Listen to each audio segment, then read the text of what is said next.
အားလုံးပဲမင်္ဂလာပါเนาะတချို့တို့အရင်နေ့ကတော့ငါဘာတွေပြောခဲ့တယ်လဲဆိုလို့ရှိရင်ဒေါင်းလီအကြောင်းကိုပြောခဲ့ပြီးပြီဒါဆိုတော့ဒီနေ့မှာ trigonometry ရဲ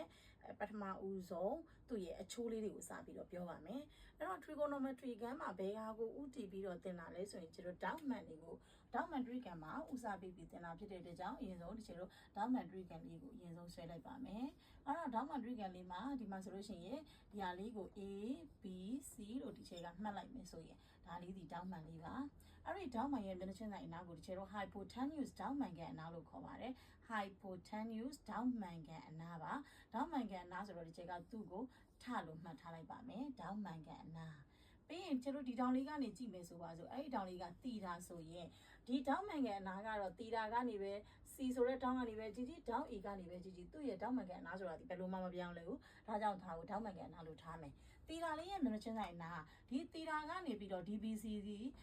တီတာရဲ့မျက်နှာချင်းဆိုင်မှာရှိတဲ့အတွက်ကြောင့်သူ့ကိုမျက်နှာချင်းဆိုင်အနာမလို့မှတ်ပါမယ်အင်္ဂလိပ်လိုဆိုရင် opposite side လို့ခေါ်ပါတယ်ဒါလေးကတောင်မှန်ကန်အနာ hypotenuse လို့ခေါ်ပါတယ်ဒီချိန်ကတော့မြန်မာလိုပဲမှတ်ထားပါတယ်မပါပြီးရင်တီတာလေးနဲ့ဟာဒီ BC လေးကကြတော့နီးနေတာရှိတဲ့အတွက်ကြောင့်နီးကပ်အနာနီးဆက်အနာလို့ခေါ်ပါတယ်နီးဆက်အနာဆိုတဲ့အတွက်ကြောင့်မြန်မာလိုအတူကနာလို့မှတ်ထားပါတယ်အင်္ဂလိပ်လိုဆိုရင်သူ့ကို adjacent side လို့ခေါ်ပါတယ် hypotenuse opposite side adjacent side ဒါကအောက်ခြေမှာဖြစ်တဲ့တီတာတောင်းလေးကနေကြည့်လို့ဒီလိုပါ A တောင်းကနေကြည့်ရင်ကြတော့တောင်းမှန်ကန်အနာကတော့တောင်းမှန်တဲ့မျက်နှာချင်းဆိုင်အနာမျိုးမပြောင်းလဲဘူးဒါပေမဲ့သူကနေကြည့်ရင်ဒီမှာရှိတဲ့မျက်နှာချင်းဆိုင်အနာဒီ adjacent ဖြစ်ပြီးတော့ဒါဒီမျက်နှာချင်းဆိုင်အနာဖြစ်သွားပါမယ်အဲ့တော့ hypotenuse ရဲ့မျက်နှာချင်းဆိုင်အနာရဲ့ဒီမှာရှိတဲ့နီးစပ်အနာဖြစ်တဲ့ adjacent ရဲ့ဒီသုံးနှောင်းကိုမခွဲတတ်ဘူးဆိုရင်တော့ကလေးတို့ဒီ trigonometry ကလွယ်မှာမဟုတ်ပါဘူးဒါကြောင့်တောင်းမှန်ကန်အနာကဘယ်ဟာမျက်နှာချင်းဆိုင်အနာကဘယ်ဟာနီးစပ်အနာကဘယ်ဟာဆိုတာသိဖို့လိုပါတယ်တီတာလေးကနေကြည့်ရင်မျက်နှာချင်းဆိုင်ဖြစ်နေလို့မျက်နှာချင်းဆိုင်အနာတီတာနဲ့ကတ်နေတဲ့အတွက်ကြောင့်နီးစပ်အနာဘယ်ထောင်းကနေပဲကြည့်ကြည့်တောင်းမှန်ကန်အနာဖြစ်တဲ့အတွက်ကြောင့်တောင်းမှန်ကန်အနာ hypotenuse လို့ခေါ်ပါတယ်အဲ့တော့ဒီဟာလေးတွေကိုမှတ်လို့ရသွားပြီဆိုရင်เนาะဒီကျတို့အချိုး6ချိုးကိုသင်ရပါမယ်ပထမဆုံးအချိုးကဘာလဲဆိုရင် sin အချိုးပါပြီးရင်နောက်တစ်ချိုးကဘာအချိုးလဲဆိုရင် cosine အချိုးပါပြီးရင်နောက်တစ်ချိုးကဘာလဲဆိုရင် tangent အချိုးပါပြီးရင်ဘာအချိုးလဲဆိုရင် cotangent ပါပြီးရင် secant cosecant ဆိုပြီးတော့ဒီကျတို့အချိုးဘယ်နှချိုးရှိမလဲဆိုရင်အချိုး6ချိုးရှိပါတယ်အဲ့တော့အချိုးဆိုတာကဘယ်လိုအချိုးလဲဆိုတော့အဲ့ဒီအချိုးကဘယ်ကနေကြည့်မှလဲဆိုတီတာကနေကြည့်မှဖြစ်တဲ့အတွက်ကြောင့်ကျတို့ sin တီတာ cosine တီတာ tangent တီတာ cotangent တီတာ secant တီတာ cosecant တီတာလို့ခေါ်ပါတယ်ကျတို့က cosine လို့အပြည့်စုံရေးပါဦးသူ့ကို cos တီတာလို့ပဲရေးပါတယ်အဲ့တော့ sin တီတာတွေ cos တီတာတွေ tangent တီတာတွေcotangent တီတာတွေဆိုတာကဘာတွေလဲဆိုတာကိုစက်ကြည့်မယ်ဆိုရင် sin တီတာကို sin တီတာကနေပြီးတော့ကြည့်မယ်ဆိုရင် sin အချိုးလေးကိုလိုချင်ရင်ဒီချေတို့ကဘာကိုလုပ်မလဲဆိုရင် sin နဲ့ဒီတီတာကနေကြည့်တဲ့အခါမှာမျက်နှာချင်းဆိုင်အနားနဲ့မျက်နှာချင်းဆိုင်အနားကိုဟာဒီတီတာလေးကနေကြည့်ဒေါင်းမှန်ကန်အနားနဲ့စားပေးရပါတယ် sin ကိုလိုချင်ရင်မျက်နှာချင်းဆိုင်အနားကိုဒီဒေါင်းမှန်ကန်အနားနဲ့စားရပါမယ် cos တီတာလေးကိုလိုချင်ကြတော့တီတာလေးရဲ့နီးစပ်အနားဖြစ်တဲ့နီးစပ်အနားကိုဒ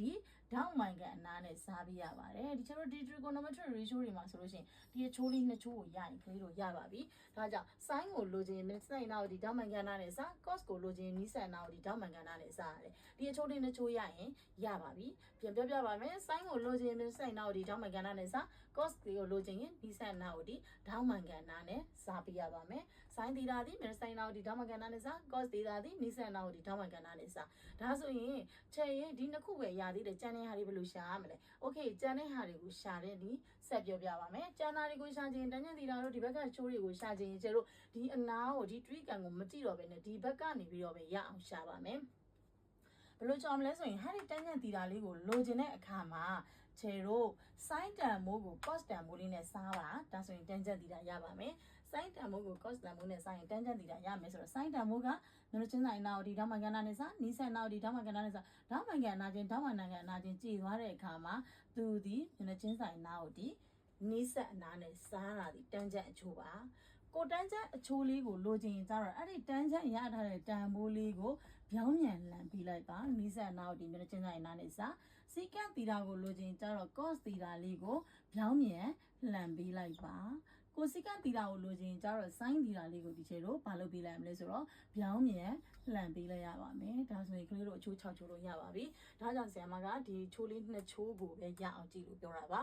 sin သီတာဒီနီးစပ်နာကိုဒီထောင်းမှန်ကဏ္ဍနဲ့စာ cos သီတာဒီနီးစပ်နာကိုဒီထောင်းမှန်ကဏ္ဍနဲ့စာတန်ဂျန်သီတာကိုလိုချင် sin တန်ဖို့ကို cos တန်ဖို့နဲ့စာပေးလိုက်ကိုတန်ဂျန်ကိုလိုချင်တန်ဂျန်တန်ဖို့ကိုပြောင်းပြန်လိုက်စီကန့်ကိုလိုချင်ကိုစီကန့်ကိုပြောင်းပြန်လိုက်ကိုစီကန့်ကိုလိုချင် sin ကိုပြောင်းပြန်လိုက်ဒီလိုမျိုးလေးအချိုးပုံစံမျိုးလေးနဲ့တွားရပါတယ်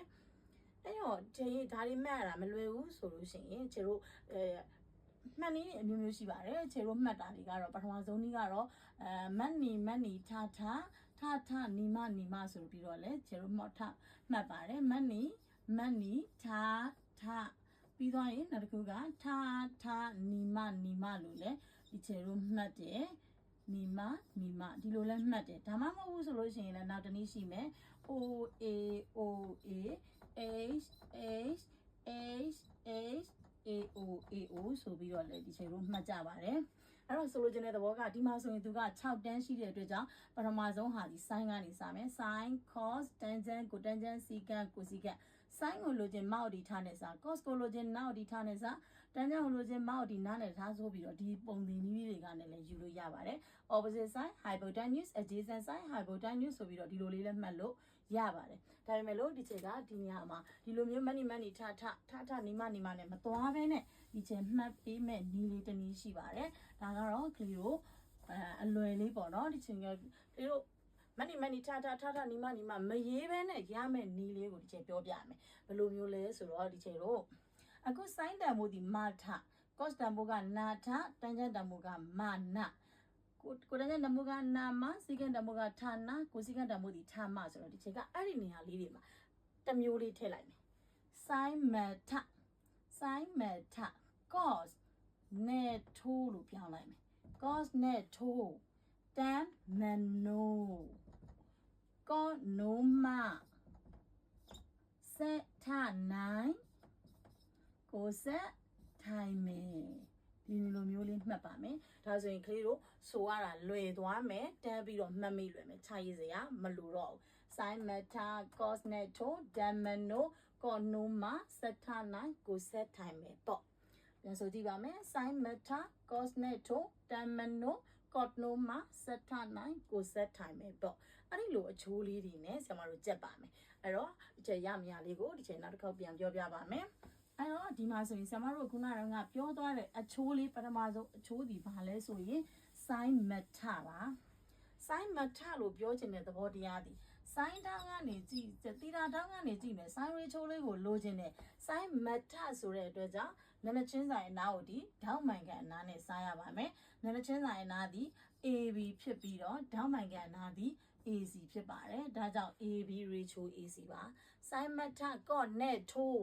cos နဲ့ထိုးဆိုတဲ့အတွက်ကြောင့် cos သီတာလေးကိုလိုချင်ရင်နဲ့ထိုးဆိုတော့နီးစပ်အနာကိုဒီဓာတ်မှန်ကဏ္ဍနဲ့စသူရဲ့နီးစပ်အနာက BC ဖြစ်ပါတယ်ဓာတ်မှန်ကဏ္ဍကဘယ်သူလေးလဲ AC ပါဒါကြောင့် BC ratio AC ပါဒါသည်အပေါ်က sin သည်မာထ cos သည်နဲ့ထိုးဒီလိုပုံစံမျိုးလေးနဲ့သွားပါမယ်ဒါဆိုရင် tangent သီတာကိုလိုချင်တဲ့အခါမှာ tan mano cos mat sin meta cos နဲ့ထိုး tan mano ဆိုတဲ့အတွက်ကြောင့်မျက်နှာချင်းဆိုင်အနာသူရဲ့မျက်နှာဆိုင်အနာသည် AB ဖြစ်ပါတယ် no နီးစပ်အနာသည် BC ဖြစ်ပါတယ် AC ကိုဒီ BC နဲ့စာ tan mano ပါ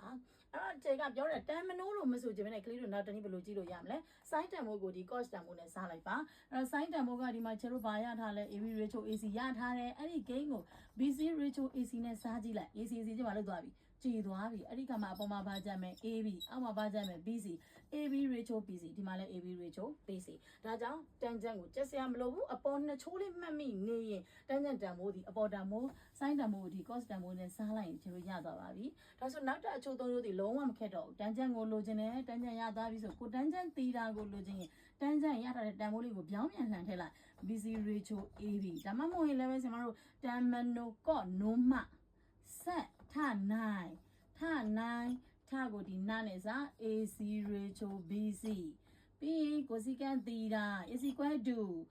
ထိုင်မဲ့ဆိုတော့ထိုင်မဲ့ AC ကိုဒီ AB နဲ့စာဆိုပြီးတော့ကျတို့အဲ့ဒီအချိုး6ချိုးလေးရသွားပါမယ်ဒါဆိုရင်တော့ဒီနေ့အတွက်အဲ့ဒီ sin cos tangent cotangent ရဲ့အချိုးတန်ဖို့မှတ်ပုံမှတ်နည်းလေးကိုသိသွားပြီလို့ထင်ပါတယ်နောက်နေ့မှာပြန်ပြီးတော့တွေ့ကြပါမယ်ဘိုင်ဘိုင်